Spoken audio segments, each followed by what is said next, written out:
ஓம் சாய்ராம். என் அன்பு செல்லமே, என்னுடைய தங்கமே, எதை கண்டு நீ கலங்குகிறாய்? உன் வாழ்க்கையை தானே. இது என்ன நேற்று இன்றா நடக்கிறது?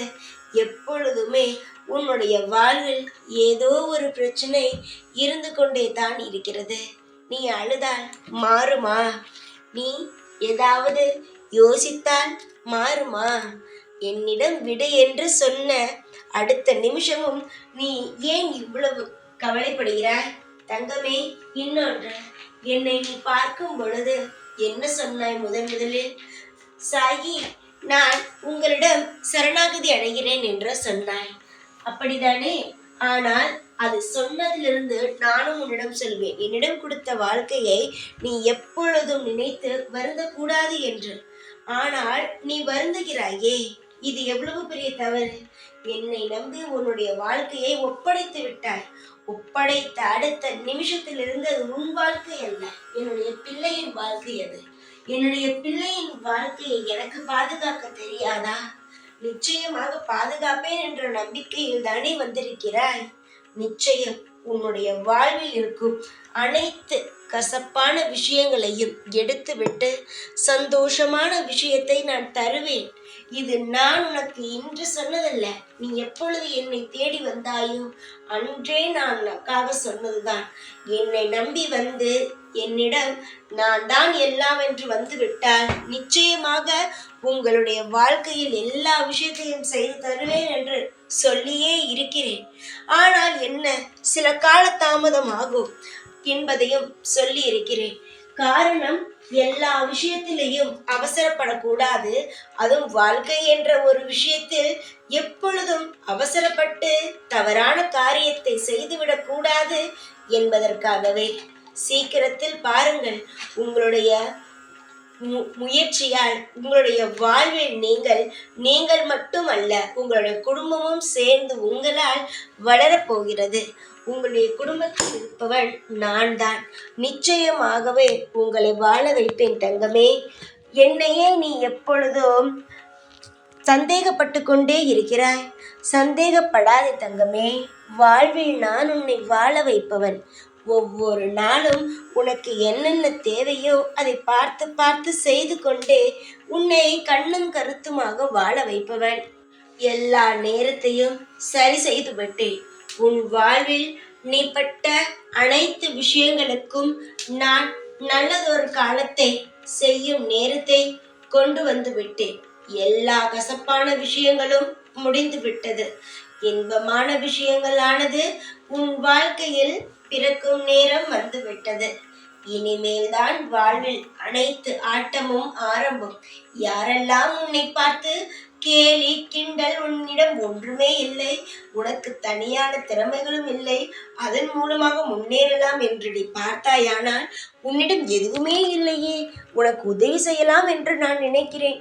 என்னோட இடத்திலேயே உனக்கு வேலையை பார்த்து தரலாம் என்று நினைக்கிறேன். ஆனால் நீ அதற்கு தகுந்த படிப்பும் இல்லை, உனக்கு திறமையும் இல்லையே என்று சொன்னவர்களுக்கெல்லாம் பதிலடி கொடுக்கும் விதமாக உன் வாழ்வில் இருக்கும் நிலைமை மாறப்போகிறது. ஏற்ற இறக்கங்கள். ஒரு நாள் உன் தொழில் நன்றாக இருப்பது போல் இருந்தது. ஒரு நாள் ரொம்பவே சறுக்கலை சந்தித்தது போலவே இருந்தது. ஆனால் இனிமே உன்னுடைய வாழ்வில் உன்னுடைய தொழிலும் சரி, உன் வாழ்க்கையும் சரி, பண உயர்வு நிச்சயமாக இருக்கும். எல்லா விஷயத்திலும் உன் வாழ்வில் உயரத்தை மட்டுமே காண்பாய். இனிமேல் ஏற்ற இறக்கங்கள் என்பது உன் வாழ்வில் இருக்காது. ஏற்றங்கள் மட்டும்தான் உன் வாழ்வில் இருக்குமே தவிர இறக்கங்கள் என்பது உன் வாழ்வில் இருக்காது. ஆனால் நீ ஒன்று செய்ய வேண்டும்.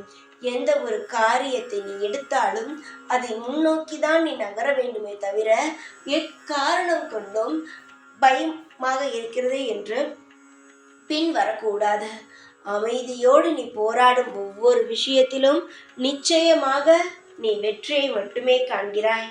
காலம் முழுவதும் யாருக்கும் பயந்து கிடக்கிறாய். அப்படியெல்லாம் இனி கிடக்க வேண்டும் என்ற அவசியமே அல்ல. நிச்சயமாக உன் வாழ்வில் நீ பல்லாண்டு காலம் நலமுடனும் வளமுடனும் நீ வாழ்வாய். இது நான் உனக்கு தரும் சத்திய வாக்கு. தங்கமான என்னுடைய பிள்ளையே, வாழ்க்கை ஒவ்வொரு நாளும் ஒவ்வொரு வித்தியாசமான காலகட்டத்தை உங்களுக்கு சொல்லிக் கொடுக்கும். எந்த ஒரு நிலையிலுமே உன்னுடைய மனசாட்சிக்கு துரோகம் செய்யும் அளவுக்கு எந்த விஷயத்தையும் செய்து விடாதே. உனக்கே தெரியும், நீ ஒரு விஷயம் செய்கிறாய் என்றால் இது செய்யலாமா வேண்டாமா என்பது உனக்கே தெரியும். உனக்கு இது சரி என்று தோன்றினால் செய். இல்லை, இது உனக்கு சரி கிடையாது, இதனால் சில பிரச்சனைகள் வரும் என்று உன் மனம் சொன்னால் செய்யாதே. அதையெல்லாம் விட்டுவிட்டு அவன் செய்கிறான் இவன் செய்கிறான் என்பதற்காக உன் வாழ்க்கையில் எந்த ஒரு விஷயத்தையும் படையாக வச்சு செய்து விடாதே. எல்லோருடைய வாழ்க்கையும் ஒரே மாதிரி இருப்பது கிடையாது. சில ஏதோ ஒரு வழியில் தவறான வழியில் போவான். அவனுக்கு நல்ல நேரமாக இருக்கும். திடீரென்று பார்த்தால் வேறொரு பாதையில் கெட்ட வழியில் போவது போல தெரியும். ஆனால் பார்த்தால் இன்னொரு வழியாக புந்து அவன் தப்பித்து விடுவான். அதே கெட்ட நேரம் இருப்பவன் நல்ல பாதையில் தான் நடப்பான். திடீரென்று குளியல் விழுந்து விடுவான். அதனால்தான் எந்த ஒரு விஷயமாக இருந்தாலும் பார்த்து பார்த்து பார்த்து அடியெடுத்து வைக்க வேண்டும். நாம் தானே எல்லாம் சாதித்து விடுவோம் என்று எந்த ஒரு விஷயத்திலும் போய் இறங்கக்கூடாது. பார்த்து நிதானமாக ஒரு விஷயத்திற்கு 100 முறை யோசித்து செய்ய வேண்டும். ஏன் சாய் இன்னும் செய்யவே இல்லை நீங்கள்? என்னுடைய கவலைக்கு ஏன் இன்னும் மருந்து போடவே இல்லை நீங்கள் என்று நீ கேட்கிறாய் அல்லவா? அதற்கெல்லாம் காரணம் என்ன? எந்த ஒரு விஷயத்தையும் நான் உனக்கு அள்ளி கொடுத்து அதன் மூலமாக உனக்கு எந்த பிரச்சனையும் வந்துவிடக்கூடாது. உனக்கு எந்த விஷயத்தை தர வேண்டும் என்பது எனக்கு தெரிந்து அதற்கு தகுந்தது போலவே நான் தருவேன். அது மட்டுமல்ல தங்கமே, இதற்கு மேல் உன் வாழ்வில் இருக்கும் கஷ்டங்கள் அனைத்தையும் நீக்கிவிட்டேன் என்றால் அதற்கு மேல் உனக்கு கஷ்டத்தையே நான் தரமாட்டேன். உன் கர்ம வினைகளானது முடிவுக்கு வரும் நேரம் வந்துவிட்டது. இந்த நேரத்தில் தான் நீ ஜாக்கிரதையாக இருக்க வேண்டும். உன் வாழ்வில் நடக்கும் ஒவ்வொரு வாய்ப்புகளையும் நீ பயன்படுத்தி கொள்ள வேண்டும்.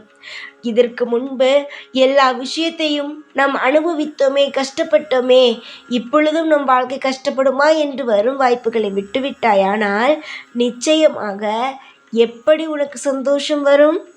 இனிமேல் வரும் வாய்ப்புகள் அனைத்தையும் பயன்படுத்தி கொண்டு வாழ்க்கையில் முன்னேறும் வழியை பாரு. நிச்சயமாக நல்லதுதான் நடக்கும். எக்காரணம் கொண்டும் நான் எதையும் சம்பந்தமில்லாமல் சொல்ல மாட்டேன். சம்பந்தத்தோடு தான் சொல்கிறேன். எல்லாம் நல்லபடியாக நடக்கப் போகிறது. இன்னும் சற்று நேரத்தில் உன் வாழ்க்கை மாறலாம். ஏன் இல்லை என்றால் சற்று இன்னும் 2-3 நாட்களுக்குள் உன் வாழ்க்கை மாறலாம். ஆனால் இந்த மாதத்திற்குள்ளேயே உன் வாழ்வில் இருக்கும் அனைத்து கசப்பான விஷயங்களும் நீங்கி இன்பமான விஷயங்களானது உன் வாழ்வில் வந்துவிடும். இது நான் உனக்கு இன்று தரும் சத்தியம். சந்தோஷமாகவே இரு. எல்லா நாளும் நான் இருக்கிறேன் உனக்காக. ஓம் சாய்ராம்.